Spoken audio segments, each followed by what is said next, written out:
बड़का पटना छोटका पटना पटना एक शहर लोय से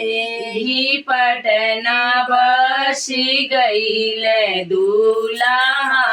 हमारे लोय अंगूरी धराई के दूल्हा ले गईली बाजार लोय बजरिया के लोग पूछई के बात तोहार लोय किया तोहरा भैया भतीजा किया लौरा देवर लो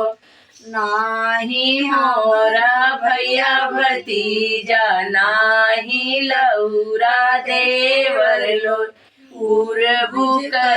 कमाई बिगड़ली अंग सैया लो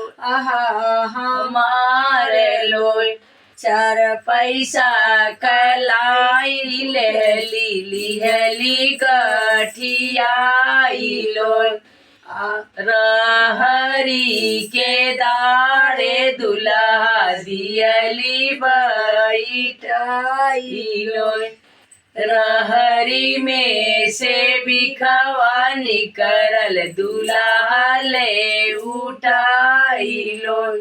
छोटे का पटना बड़े का पटना पटना एक गाँव लोय